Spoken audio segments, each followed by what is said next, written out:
Hello guys, welcome to Nishi classes. आज अपन S block elements पढ़ेंगे जो कि अपने पीरियोडिक टेबल का एक ब्लॉक है और ये अपने 11th क्लास का एक मोस्ट इम्पॉर्टेंट चैप्टर भी है। ठीक है, तो लेट्स स्टार्ट। देखते हैं इसके अंदर अपने इंक्लूड किए गए हैं जो group number 1 and group number 2। अब अपन देखेंगे कि ग्रुप नंबर फर्स्ट से कौन से एलिमेंट आते हैं। ग्रुप नंबर फर्स्ट ए से अपने हैं lithium, sodium, potassium, rubidium, caesium and francium. इसी अकॉर्डिंग अपने ग्रुप नंबर सेकंड से देखते हैं तो beryllium, magnesium, calcium, strontium, barium and radium. तो जो ग्रुप नंबर फर्स्ट जो अपना है उसे अपन जनरली एल्कली मेटल्स कहते हैं। ग्रुप नंबर सेकंड को अल्कलाइन अर्थ मेटल्स कहते हैं। तो अपन एस ब्लॉक एलिमेंट्स के इंट्रोडक्शन की बात करें तो एस ब्लॉक एलिमेंट्स किसे कहते हैं, जिसका लास्ट इलेक्ट्रॉन यानी कोई भी मेटल या एलिमेंट है जिसका लास्ट इलेक्ट्रॉन जो है एस ऑर्बिटल में एंटर करता है, आउटर मोस्ट एस ऑर्बिटल में एंटर करता है, उसे एस ब्लॉक एलिमेंट्स कहते हैं। ठीक है, तो इसके अंदर 2 ग्रुप इंक्लूड होते हैं और 2 ही इलेक्ट्रॉन अकोमोडेट होते हैं। ठीक है, तो अपन इसकी रिएक्शन बेसिस पे देखते हैं। तो अपने फर्स्ट देखते हैं ग्रुप नंबर 1, जिसके अंदर जो एल्कली मेटल्स अपनी जो हैं जब वाटर के साथ रिएक्शन करती हैं तो ऑक्साइड्स एंड हाइड्रोक्साइड्स का फॉर्मेशन करती हैं। ठीक है, इसी वजह से इन्हें एल्कली मेटल्स कहा गया है। ठीक है, नेक्स्ट अपन देखते हैं ग्रुप नंबर सेकंड की जो अल्कलाइन अर्थ मेटल्स होती हैं वो जब वाटर के साथ रिएक्शन करती हैं तो इन्हें अल्कलाइन ऑक्साइड्स एंड हाइड्रोक्साइड्स का फॉर्मेशन करती हैं। ऑक्साइड्स और हाइड्रोक्साइड्स बना रही हैं, इस वजह से इन्हें मेटल ऑक्साइड्स कहा जाता है और ये जनरली अपने अर्थ क्रस्ट में अवेलेबल हो जाती हैं। तो अपन पर्टिकुलर इंडिविजुअल इनकी अक्रेंस की बात करें तो सबसे पहले अपन देखते हैं ग्रुप नंबर फर्स्ट से एल्कली मेटल्स की, जो कि अपने रिएक्टिव मेटल्स होती हैं। मेटल्स जो होती हैं 2 तरह की होती हैं, एक तो रिएक्टिव मेटल्स और एक अपने लेस रिएक्टिव मेटल्स। तो रिएक्टिव मेटल्स किन्हें कहा गया है, देखते हैं कि जो they are not found in free state in nature but always found in combined state. ये रिएक्टिव मेटल्स जो होती हैं वो होती हैं जो अपने नेचर में फ्री स्टेट में अवेलेबल नहीं होती हैं, हमेशा ये क्या है कंबाइंड स्टेट में पाई जाती हैं। ठीक है, तो इनके कंबाइंड स्टेट कौन कौन सी है अपन देखते हैं। Halides, oxides, silicate, borate and nitrate. Okay, इसके बाद में अपन देखते हैं कि सोडियम और पोटेशियम की अक्रेंस की बात करूं तो ये एक अबंडेंट मेटल हैं, दोनों ही अबंडेंट मेटल हैं। इसके बाद में लिथियम, रूबिडियम एंड सीजियम की मैं बात करूं तो अपने ये लेस अबंडेंट मेटल्स हैं। इसके बाद में मैं देखती हूँ फ्रेंशियम, जो कि अपने एक मोर रेडियो एक्टिव एलिमेंट है, जो कि अपने एस ब्लॉक का सबसे फर्स्ट ग्रुप में लास्ट एलिमेंट है। इसकी अगर मैं आइसोटॉप की बात करूं जो कि अपना 223 FR यानी फ्रेंशियम है, जिसकी हाफ़ लाइफ की बात करते हैं तो वह 21 मिनट्स होती है। ये बहुत मोस्ट इम्पॉर्टेंट टॉपिक है, ये बिल्कुल नोट कर लीजिएगा आप। फ्रेंशियम एक मोर रेडियो एक्टिव एलिमेंट है और उसकी हाफ़ लाइफ भी नोट कर लीजिएगा। इसके बाद में अपन ग्रुप नंबर सेकंड की बात करते हैं। इसके अक्रेंस की बात करें तो ये भी एक रिएक्टिव मेटल है। ठीक है, और ये भी अपने अल्कली मेटल जो होती हैं उन्हीं की तरह फ्री स्टेट में प्रेजेंट नहीं होती हैं। ओके, इसके बाद में इसकी कंबाइंड स्टेट देखते हैं अपन, जो कि कार्बोनेट, सल्फेट एंड फॉस्फेट्स होती हैं। इनकी अक्रेंस की बात करूं कि कैल्शियम और मैग्नीशियम जो है अपने अर्थ क्रस्ट में 5th एंड 6th पोजीशन पे पाया जाता है, यानी इजीली अवेलेबल हो जाता है। ठीक है, उसके बाद में अपने स्ट्रॉन्शियम एंड बेरियम की मैं बात करूं, ये अपने लोअर अबंडेंस मेटल है। इसके बाद में बेरिलियम की मैं बात करूं, ये अपने एक रेयर मेटल है जो कि ईज़िली अवेलेबल नहीं होता है। इसके बाद में रेडियम की मैं बात करूं जो कि लास्ट मेटल है अपनी अल्कलाइन अर्थ मेटल्स की, जो कि एक फ्रेंशियम की तरह रेडियो एक्टिव एलिमेंट है। इसके बाद में नेक्स्ट अपन बात करते हैं इनके ओड्स की, जो कि सबसे मोस्ट इम्पॉर्टेंट टॉपिक है और लर्न करने के अकॉर्डिंग भी, और यहाँ से बहुत से क्वेश्चंस नीट में पूछे गए हैं, जिसमें लास्ट क्वेश्चन जो पूछा गया है मैं आपको बताती हूँ अभी, ठीक है। तो जो ग्रुप फर्स्ट से जो है मैंने मोस्ट इम्पॉर्टेंट यहाँ पे लिखे हैं, जैसे कि अपना कॉमन सॉल्ट है, बोरेक्स है, क्रायोलाइट है, कार्नोलाइट है, सोडियम सल्फेट यानी इसे जनरली ग्लेबर सॉल्ट भी कहा जाता है, और एक फ्लेस्पर, जिसमें सबसे लास्ट ईयर जो क्वेश्चन पूछा गया है वो अपने कार्नेलाइट है। इसके बाद में अपन सेकंड ग्रुप की बात करते हैं, इसमें इसी अकॉर्डिंग मैग्नेसाइट, इप्सम सॉल्ट, इसमें सबसे मोस्ट इम्पॉर्टेंट जो है इप्सम सॉल्ट, ठीक है, जिसे जनरली एप्सोमाइट भी कहा गया है। एक है अपने एनहाइड्रेट, फ्लास्पर एंड जिप्सम, जिप्सम भी है जो 2 से 3 बार इससे रिलेट क्वेश्चन पूछा जाता है, ये भी बहुत इम्पॉर्टेंट है, इसे तो आप नोट कर ही लीजिएगा। इसके बाद में अपन देखते हैं नेक्स्ट इनके इलेक्ट्रॉनिक कॉन्फ़िगरेशन की, ये एक बहुत इम्पॉर्टेंट है। जनरल इलेक्ट्रॉनिक कॉन्फ़िगरेशन की जो ग्रुप नंबर फर्स्ट से मैं बात करूं, जो कि अपना होता है noble gases and NS1, NS1 की मैं बात करूं, जिसमें N जो अपना है नंबर ऑफ़ शेल को डिनोट करता है या number of principal quantum number को डिनोट करता है, ठीक है। तो फॉर एग्ज़ाम्पल अपन देखते हैं इस टेबल के अंदर, जैसे कि लिथियम की मैं बात करूं तो अपना वो है 2s1, ठीक है, 2s1 आ रहा है। इसी अकॉर्डिंग जैसे जैसे अपन एक एक ग्रुप में आगे बढ़ते जाएंगे तो number of principal quantum number जो कि अपने 3, 4, 5, ठीक है, इंक्रीज़ होते जा रहे हैं, और S1 एज इट इज़ है अपने, ठीक है। तो यानी इसमें लास्ट इलेक्ट्रॉन जो है एस ऑर्बिटल में आता है और नंबर 1 जो है एक ही इलेक्ट्रॉन प्रेजेंट होता है, ठीक है। इसके बाद में इसी अकॉर्डिंग अपन ग्रुप नंबर सेकंड के इलेक्ट्रॉनिक कॉन्फ़िगरेशन की बात करें, जो कि होता है नोबल गैसेस एंड NS2 होता है। इसी अकॉर्डिंग अपन देखते हैं कि बेरिलियम का 2s2 होता है, नंबर ग्रुप में आगे बढ़ते हैं 3s2 होता है, 4s2, 5s2, 6s2 and 7s2, last अपने रेडियम का जो है 7s2 पे कंप्लीट होता है। इसके बाद में अपन इनकी देखते हैं फिज़िकल प्रॉपर्टीज़, कि एस ब्लॉक के जो एलिमेंट्स यानी मेटल्स जो भी होती हैं वो किस अकॉर्डिंग वर्क करती हैं वो देखते हैं, और ये इनके जो साइज़ कैसे होती है, ये अप टू डाउन इंक्रीज़ होती है, डिक्रीज़ होती है। तो सबसे पहले अपन देखते हैं एटॉमिक रेडियाई, ठीक है, सबसे फर्स्ट फिज़िकल प्रॉपर्टी है जिसमें अपन ग्रुप नंबर फर्स्ट की बात कर रहे हैं, कि एटॉमिक रेडियाई की मैं बात करूं तो ग्रुप नंबर फर्स्ट में जैसे कि मेरे पास lithium, sodium, potassium and rubidium, इन सभी के आपको ये एटॉमिक साइज़ दिखाई दे रही है, कि सबसे पहले ओनली 1 शेल प्रेजेंट था, फिर 2 शेल इंक्रीज़ हुए, फिर 3, फिर 4, ऐसे ऐसे करते सीजियम तक जो है ये ऐसे साइज़ बढ़ता है। यानी साइज़ इंक्रीज़ होता है तो नंबर ऑफ़ शेल इंक्रीज़ होते हैं, ठीक है। और इसी अकॉर्डिंग अपने ग्रुप नंबर 2 में भी बेरिलियम से लेके लास्ट अपने सीजियम तक मैग्नीशियम आया इंक्रीज़, फिर कैल्शियम, स्ट्रॉन्शियम एंड लास्ट अपना बेरिलियम तक जो है, बेरियम तक जो है इंक्रीज़, साइज़ इंक्रीज़ होता है, नंबर ऑफ़ शेल इंक्रीज़ होते हैं। तो ये इससे ये पता चलता है कि डाउन द ग्रुप जब अपन मूव करते हैं तो साइज़ क्या होता है, इंक्रीज़ होता है, साइज़ इंक्रीज़ हो रहा है, नंबर ऑफ़ शेल इंक्रीज़ हो रहे हैं, तो एटॉमिक रेडियाई आल्सो इंक्रीजेज, ठीक है। सी अकॉर्डिंग जब अपन अक्रॉस द पीरियड मूव करते हैं, अक्रॉस द पीरियड यानी ग्रुप नंबर 1 से जब अपन ग्रुप नंबर सेकंड में मूव कर रहे हैं तो साइज़ क्या हो रहा है अपना, डिक्रीज़ हो रहा है, यानी साइज़ क्या हो जाता है, कम हो जाता है। यानी लिथियम का साइज़ जो है वो बड़ा है एज़ कम्पेयर टू बेरिलियम से, ठीक है। सी अकॉर्डिंग अपन नेक्स्ट एटॉमिक रेडियाई के बाद में बात करते हैं आयनिक रेडियाई की, जिसमें भी अपने क्या होता है, ग्रुप नंबर 1 की मैं बात करूं तो अपने जैसे कि लिथियम है, लिथियम जो है उसका साइज़ है, जो उसके पास एक इलेक्ट्रॉन है, एक नंबर ऑफ़ शेल जो है 1 प्रेजेंट है उसके पास में।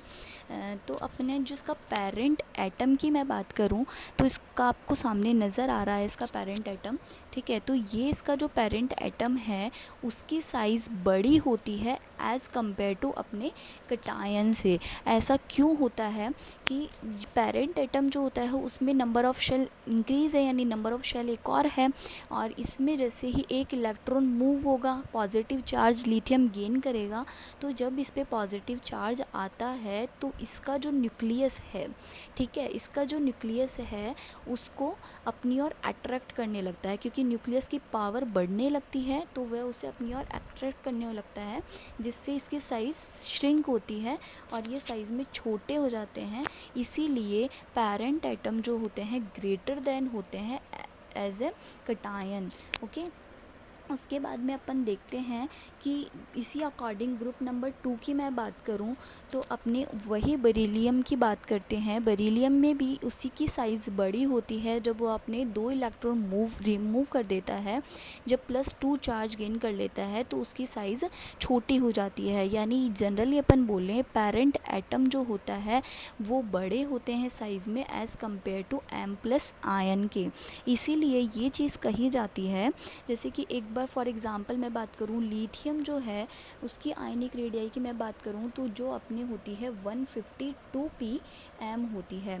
इसी अकॉर्डिंग जब मैं इसके कटायन की बात करती हूँ तो वो जो अपने हैं 76 pm होती है। ठीक है, तो इससे ये निकलता है कि जब अपन डाउन द ग्रुप मूव करते हैं तो आयनिक साइज़ क्या होती है, इंक्रीज़ होती है। यानी डाउन द ग्रुप मैं गई, यानी लिथियम से जब मैं सीजियम तक मूव कर रही हूँ, लिथियम से ग्रुप नंबर 1 में सीजियम तक मूव कर रही हूँ तो उसकी आयनिक साइज़ क्या होती है, इंक्रीज़ होती है। यानी उसका जो पॉजिटिव चार्ज आने की, यानी कटायन का फॉर्मेशन करने की जो वो होती है तो उससे साइज़ उसकी इंक्रीज़ होती है, क्योंकि पहले उसकी साइज़ इंक्रीज़ है सीजियम की। ठीक है, उसी अकॉर्डिंग अपन नेक्स्ट बात करते हैं आयनाइजेशन एंथैल्पी की। आयनाइजेशन एंथैल्पी जनरली किसे कहा गया है, देखते हैं।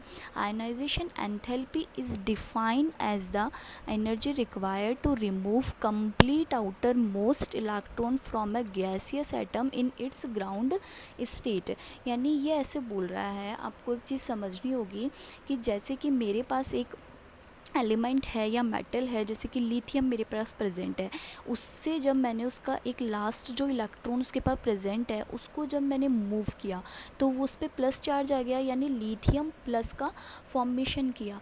तो जब मैंने उससे वो इलेक्ट्रॉन निकाला, ठीक है, जो इलेक्ट्रॉन उससे रिमूव हुआ उसको निकालने के लिए जो एनर्जी की रिक्वायरमेंट होती है वो अपने आयनाइजेशन एंथैल्पी कहलाती है। ओके, उसके बाद में अपन देखते हैं, ये बहुत मोस्ट इम्पॉर्टेंट टॉपिक है अपना, इसको ज़रूर नोट कर लीजिएगा कि first ionization enthalpy of group number first group element, यानी ग्रुप नंबर 1 जो है उसकी जो आयनाइजेशन एंथैल्पी नंबर 1 जो होती है वो लेस देन होती है first ionization enthalpy of group number 2 element. इसका मतलब ये है जैसे कि मेरे पास एक सोडियम का एलिमेंट प्रेजेंट है और एक अपने पास Mg प्रेजेंट है। ठीक है, जब मैंने सोडियम से एक एलिमेंट रिमूव किया तो उसमें जो एनर्जी रिक्वायरमेंट है वो इजीली अपना इलेक्ट्रॉन दे देगा। इसके पास अपने आउटर मोस्ट शेल में कितने 2 इलेक्ट्रॉन प्रेजेंट है, तो ये अपना जो एलिमेंट देगा उसके वो इलेक्ट्रॉन देगा, उसके लिए जो एनर्जी रिक्वायरमेंट होगी वो ज़्यादा होगी, क्योंकि ये जब उस टाइम पे है पेयरिंग फॉर्म में है। ठीक है, तो को जो है फर्स्ट जो आयनाइजेशन एंथैल्पी जो होती है वो जो होती है ग्रुप नंबर 2 की ज़्यादा होती है, और ग्रुप नंबर 1 की जो है सेकंड आयनाइजेशन एंथैल्पी जो होती है वो ज़्यादा होती है as compare to second ionization enthalpy of group number 2, क्योंकि ग्रुप नंबर 2 की क्या होगी, आयनाइजेशन नंबर 2 जो होगी, सेकंड आयनाइजेशन एंथैल्पी होगी वो कम होगी।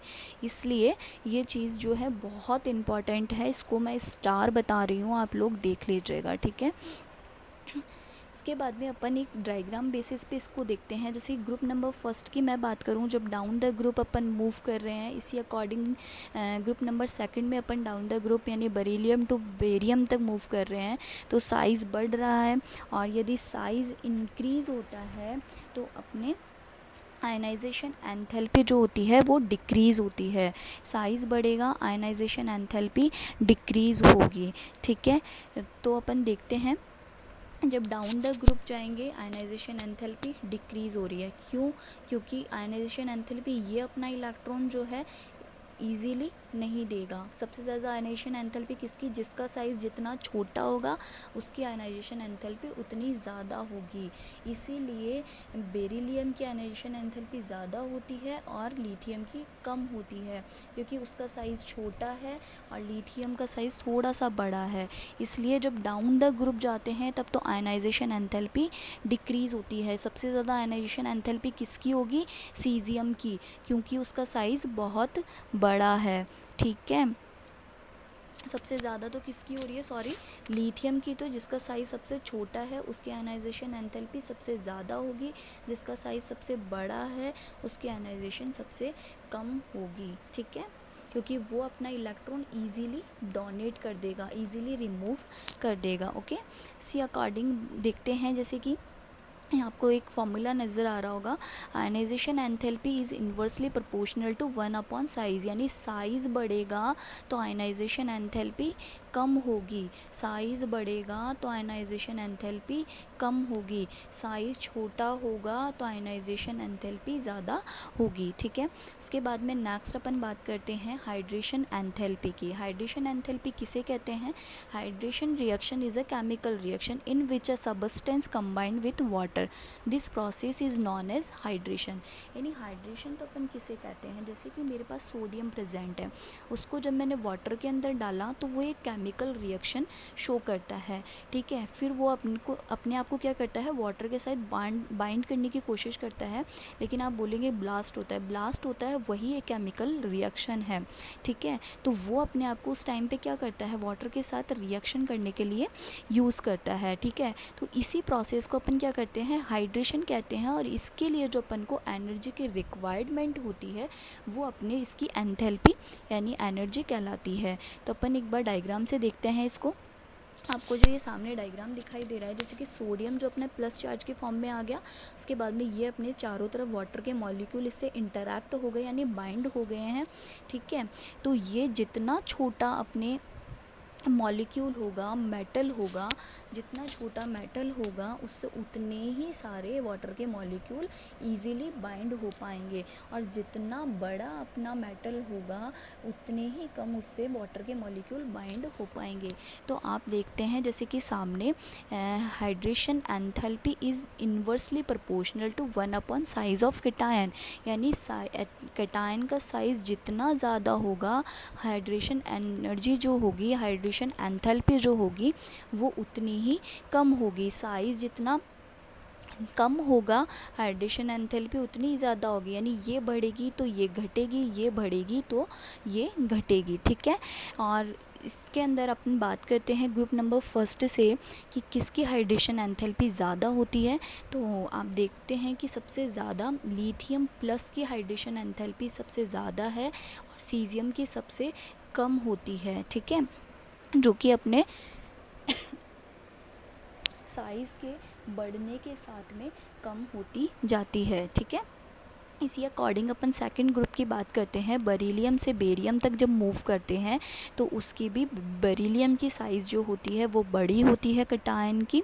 ठीक है, तो यानी हाइड्रेशन एंथैल्पी उसकी ज़्यादा होती है और कैटायन की साइज़ छोटी होती है। ठीक है, तो जितना छोटा कैटायन होगा उतने वाटर के मॉलिक्यूल बाइंड होंगे। ठीक है, इसके बाद में अपन देखते हैं कि वाटर के मॉलिक्यूल किन मेटल्स के साथ तो अट्रैक्ट होते हैं और किसके साथ नहीं होते। तो फर्स्ट अपन देख रहे हैं जैसा कि एल्केली मेटल्स। एल्केली मेटल्स में जैसे अपने लिथियम क्लोराइड, इसके साथ जो है वाटर के मॉलिक्यूल अपन को क्रिस्टलाइन फॉर्म में इजीली अवेलेबल हो जाएंगे, मिल जाएंगे, बट अपने पास सोडियम के साथ नहीं हो रहे, पोटेशियम के साथ भी नहीं हो रहे। इसी अकॉर्डिंग अपन एल्केलाइन अर्थ मेटल्स की बात करते हैं तो मैग्नीशियम के साथ हो रहे हैं, कैल्शियम के साथ भी हो रहे हैं, और अपन को बेरियम के साथ भी वाटर के मॉलिक्यूल जो हैं इजीली मिल जाते हैं। इससे ये पता चल रहा है अपन को कि एल्कली मेटल्स जो होती हैं वो अपने कम वाटर के साथ बाइंड होती हैं as compare to alkaline earth metal. यानी हाइड्रेशन एंथैल्पी की मैं बात करूं तो एल्कलाइन अर्थ मेटल्स की ज़्यादा होती है।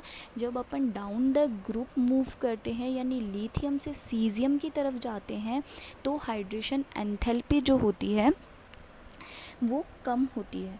ठीक है, यानी सबसे ज़्यादा हाइड्रेशन एंथैल्पी अपने लिथियम शो करता है, ठीक है। और इधर जो है अपने अल्कलाइन अर्थ मेटल्स, यानी अपन पीरियड में जब मूव करते हैं तो यानी अल्कलाइन अर्थ मेटल्स जो होती हैं वो उनकी हाइड्रेशन एंथैल्पी सबसे ज़्यादा होती है, ठीक है। इनकी हाइड्रेशन एंथैल्पी ज़्यादा होती है अल्कली मेटल के कंपेयर में, ठीक है।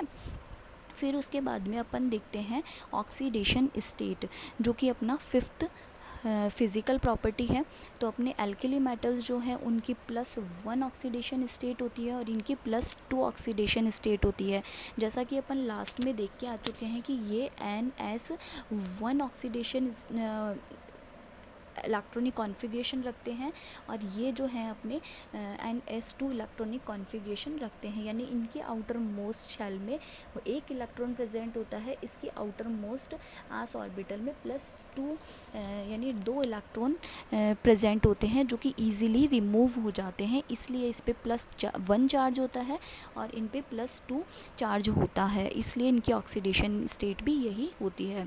रिड्यूसिंग प्रॉपर्टी की बात करते हैं उसके बाद में, यानी कौन सा रिड्यूसिंग एजेंट जो है गुड होता है और कौन सा वीक होता है। तो अपन देखते हैं जो अल्कली मेटल्स जो होती हैं वो गुड रिड्यूसिंग एजेंट होते हैं और ये वीकर रिड्यूसिंग एजेंट होते हैं as compare to alkali metal. वैसे प्योरली वीक नहीं होते, अल्कली मेटल की कंपेयर में ये वीक होते हैं। वैसे तो ये गुड तो कौन से होते हैं, अल्कली मेटल्स होते हैं, जिसमें मोर रिड्यूसिंग एजेंट कौन सा है, इसमें लिथियम सबसे ज़्यादा गुड रिड्यूसिंग एजेंट है। उसके बाद में सीजियम है, उसके बाद में सोडियम नहीं आएगा। क्यों नहीं आएगा, क्योंकि सोडियम इस वजह से यहाँ नहीं आया क्योंकि इसकी जो आयनाइजेशन एंथैल्पी जो होती है बहुत ज़्यादा होती है, और यानी सीजियम जो होता है उसको तो अपन आयनाइजेशन एंथैल्पी से देख रहे हैं और लिथियम जो है उसे हम उसकी हाइड्रेशन एंथैल्पी की बेसिस पे देख रहे हैं, ठीक है। तो यानी अपन देख रहे हैं, जैसे अपन को पता चला कि सीजियम की आयनाइजेशन एंथैल्पी क्या होती है, जब अपन डाउन द ग्रुप जा रहे थे तो आयनाइजेशन एंथैल्पी क्या होती है, डिक्रीज़ होती है। तो आयनाइजेशन एंथैल्पी जब डिक्रीज़ होगी और हाइड्रेशन एंथैल्पी उस पर हावी हो जाएगी।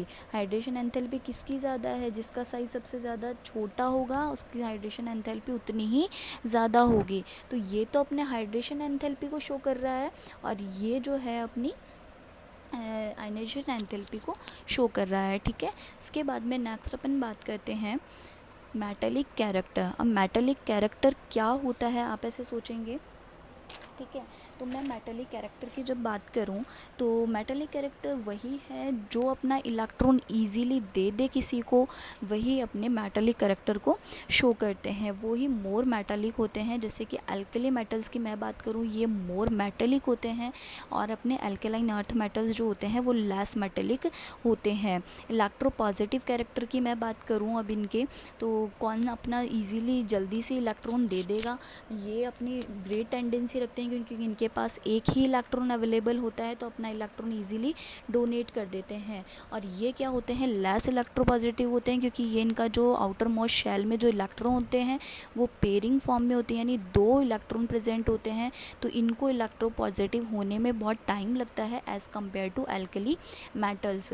और जब अपन इसकी एक एक्सेप्शन ये देखते हैं कि क्या होता है इसके अंदर कि डाउन द ग्रुप अपन जाते हैं तो इलेक्ट्रोपॉजिटिव और मेटालिक कैरेक्टर क्या होता है, इंक्रीज़ होता है। और अल्कली मेटल्स जो होती हैं उनका इलेक्ट्रोपॉजिटिव और मेटालिक कैरेक्टर दोनों जो होते हैं अल्कलाइन मेटल से मोर होते हैं, ठीक है। फिर उसके बाद में अपन नेक्स्ट बात करते हैं अल्कली मेटल और अल्कलाइन अर्थ मेटल्स के मेल्टिंग और बॉइलिंग पॉइंट की। तो अल्कली मेटल्स जो होती हैं उनका मेल्टिंग और बॉइलिंग पॉइंट कम होता है as compare to alkaline earth metal, ठीक है, क्योंकि अल्कलाइन अर्थ मेटल का मेल्टिंग और बॉइलिंग पॉइंट बहुत ज़्यादा होता है अल्कली मेटल से। इसके बाद में इनकी बात करते हैं अपन डेंसिटी की। डेंसिटी की मैं बात करूँ तो ये लो डेंसिटी होती है अल्कली मेटल्स की, क्योंकि इनका साइज़ बहुत बड़ा होता है, क्योंकि इनका साइज़ तो अपने अल्कलाइन अर्थ मेटल से भी बहुत ज़्यादा बड़ा होता है, ठीक है। क्योंकि इनका साइज़ बड़ा होता है क्योंकि अपन जब पीरियड्स में मूव करते हैं तो इसका साइज़ कम होता है, इसका साइज़ ज़्यादा होता है, ठीक है। यानी ये हाई डेंसर होते हैं और हार्ड भी होते हैं, किनसे, अल्कली मेटल से, ठीक है। ये हार्ड होते हैं और डेंसिटी शो करते हैं, ठीक है, क्योंकि इनका जो है एटॉमिक वेट बढ़ता है, एटॉमिक इनका अपने एल्किली मेटल्स जो है इनका एटॉमिक वेट बढ़ता है और उसके साथ में एटॉमिक साइज़ बढ़ती है, जिससे अपनी इनकी डेंसिटी लो होती है। और ये क्या होते हैं, इनका बेरिलियम टू लेके कैल्शियम तक तो ये डिक्रीज़ होते हैं। ठीक है, क्यों होते हैं? क्योंकि इनमें एक वीक ऑर्डर्ड में अरेंजमेंट होता है इन एटम्स का लैटिस के अंदर। ठीक है, लैटिस में इनका अरेंजमेंट जो होता है वो वीक ऑर्डर्ड में होता है। ठीक है, फिर उसके बाद में ये वापस इंक्रीज़ होना स्टार्ट करते हैं। तो इनके एक्सेप्शन की मैं बात करूँ, वो आपको सामने दिख रहे होंगे। The density of potassium is lighter than sodium because of its larger size and vacant D orbital. यानी पोटेशियम लाइट होता है किससे? सोडियम से। इसी अकॉर्डिंग अपने calcium is less than magnesium because of vacant D orbital. यानी calcium कम होता है अपने मैग्नीशियम से। ठीक है, फिर उसके बाद में नेक्स्ट अपन बात करते हैं इनके फ्लैम टेस्ट के, जिसमें ग्रुप नंबर 1 से मैं बात कर रही हूँ। तो लिथियम का flame test crimson red, sodium का गोल्डन येलो, पोटेशियम का वॉयलेट, इसी अकॉर्डिंग सभी के शो हो रहे हैं। इसी अकॉर्डिंग अपन ग्रुप नंबर 2 से बात करते हैं। इसके अंदर अपने बेरिलियम और मैग्नीशियम जो होते हैं वो कलर शो नहीं करते हैं। इसका रीज़न ये होता है क्योंकि इनकी साइज़ बहुत छोटी होती है और हाई इनकी आयनाइजेशन एंथैल्पी बहुत ज़्यादा होती है। और ये जो है फ्लैम टेस्ट जो होते हैं नहीं देते हैं, क्योंकि जो इनका इलेक्ट्रॉन जो होता है जब अपन उसको हीट देते हैं तो वो इजीली एक्साइटेड नहीं हो पाता है इलेक्ट्रॉन, और हायर एनर्जी लेवल में मूव नहीं कर पाता है। और सबसे मोस्ट इम्पॉर्टेंट जो है अपने एप्पल ग्रीन कलर जो कि बेरियम का होता है, ये क्वेश्चन भी पूछा गया है अपने यहाँ से। ठीक है, और ये जनरली कलर इसलिए शो करते हैं क्योंकि इनके जो आउटर मोस्ट इलेक्ट्रॉन्स जो होते हैं एस ब्लॉक एलिमेंट्स के, वो इजीली क्या करते हैं, जब अपन उनको हीट देते हैं तो वो एक्साइटेड हो जाते हैं और हायर एनर्जी लेवल में चल जाते हैं, और उसमें मूव करने के बाद में वापस जो है ग्राउंड स्टेट में आ जाते हैं। उससे क्या होता है, एक स्पेक्ट्रा शो होता है जो हमें विजिबल होता है। उस विजिबिलिटी की वजह से हमें ये कलर्स के वे में नज़र आते हैं। ओके गाइस, तो thanks for watching my video and please please please like my video and subscribe my channel.